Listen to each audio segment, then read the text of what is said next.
कितना खतरनाक है यूरेनियम? क्या ये न्यूक्लियर एलिमेंट दुनिया को तबाह कर सकता है? यूरेनियम कितना खतरनाक है इसका अंदाजा आप इसी बात से लगा सकते हो कि हिरोशिमा पर गिराए गए लिटिल बॉय में 64 किलोग्राम यूरेनियम था, जिसमें से सिर्फ 1 किलोग्राम से भी कम यूरेनियम में केमिकल प्रोसेसर हुई और बाकी हवा में फैल गया। मगर 1 किलोग्राम यूरेनियम ही पूरे शहर को शमशान बनाने के लिए काफी था।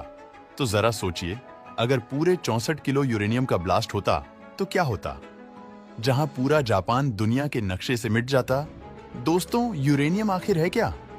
इसका इस्तेमाल कहां कहां होता है? यूरेनियम की माइनिंग कैसे होती है? और अगर ये गलत हाथों में पड़ जाए तो कैसे दुनिया तबाह हो सकती है? जानने से पहले वीडियो को लाइक जरूर कर दीजिए। यूरेनियम 235 एक खतरनाक और चमकीली सफेद रंग की धातु है। इसका परमाणु क्रम 92 है। इसे मेटल ऑफ होप यानी कि आशा की धातु भी कहा जाता है। यूरेनियम की खोज 1789 में जर्मन रसायनज्ञ मार्टिन हेनरिक क्लैपरोथ ने की थी। उन्होंने यूरेनियम को पिचब्लेंड नामक खनिज से खोजा था। उन्होंने इस नए तत्व का नाम यूरेनस ग्रह के नाम पर रखा था। तब वैज्ञानिक नहीं जानते थे कि उनकी खोज आगे चलकर दुनिया में विनाश और शांति दोनों का प्रतीक बन सकती है।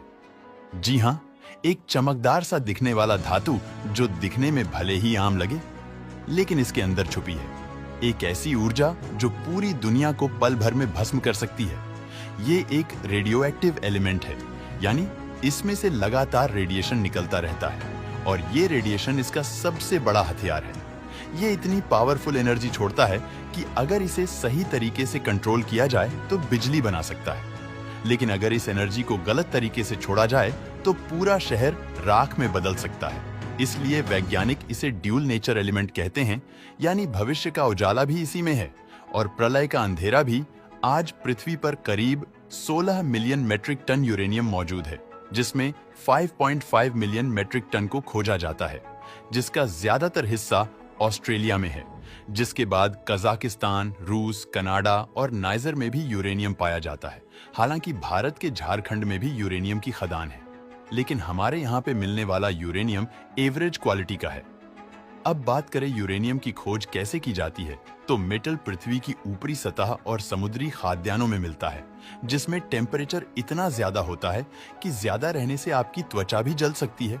इन दीवारों में थोड़ी मात्रा में यूरेनियम और मौजूद होता है, लेकिन इनमें यूरेनियम के पार्ट सिर्फ 2 पॉइंट जितना होता है, यानी 1 किलोग्राम यूरेनियम और में महज 1 से 2 ग्राम यूरेनियम निकलता है, जिसके लिए यूरेनियम और को कलेक्ट करके बड़ी सावधानी से फैक्ट्री में लाया जाता है, जहां केमिकल प्रोसेसर से यूरेनियम को अलग किया जाता है।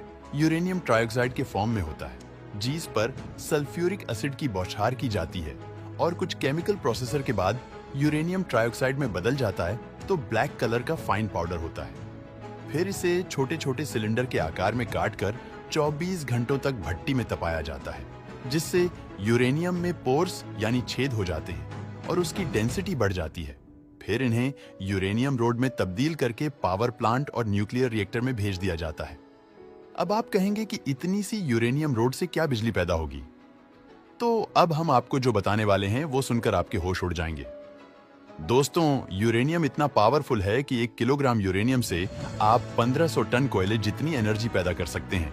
आसान शब्दों में कहें तो 1 किलोग्राम यूरेनियम 24,000 मेगावाट बिजली उत्पन्न कर सकता है। और आपको ये जानकर हैरानी होगी कि आज देश की राजधानी दिल्ली में रोजाना करीब 7,200 मेगावाट बिजली की जरूरत होती है, जिसे सिर्फ 300 ग्राम यूरेनियम से जेनरेट किया जा सकता है, जबकि इतनी ही बिजली पैदा करने के लिए 3,240 टन कोयले की जरूरत पड़ेगी। मगर दोस्त, तो ऐसा नहीं है कि सिर्फ फायदा ही होता है, बल्कि हम इसे मौत का दूसरा नाम भी कहें तो, क्योंकि 1945 में जापान के हिरोशिमा में यूरेनियम बम फेंका गया। तब वहां की करीब 1 लाख लोग मारे गए। लेकिन इससे भी डरावनी बात यह है कि हिरोशिमा की हवाओं में आज 80 साल बाद भी यूरेनियम का रेडिएशन मौजूद है, जिसका असर आज भी वहां की प्रेग्नेंट महिलाओं पर देखने को मिलता है और इन प्रेग्नेंट महिलाओं से पैदा होने वाले बच्चे कई बीमारियों से ग्रसित पाए जाते हैं। इतना ही नहीं, भारत में भी झारखंड के जीस गांव में यूरेनियम निकलता है। उस गांव के 5 किलोमीटर के आसपास के लोग यूरेनियम के रेडिएशन से ग्रसित हैं। साल 1967 में जब हमारे देश के झारखंड में यूरेनियम की खुदाई की गई थी, उसके बाद ही यहाँ के लोग कैंसर जैसी बीमारी से जूझ रहे हैं। दोस्तों, वीडियो पसंद आया हो तो लाइक और शेयर करें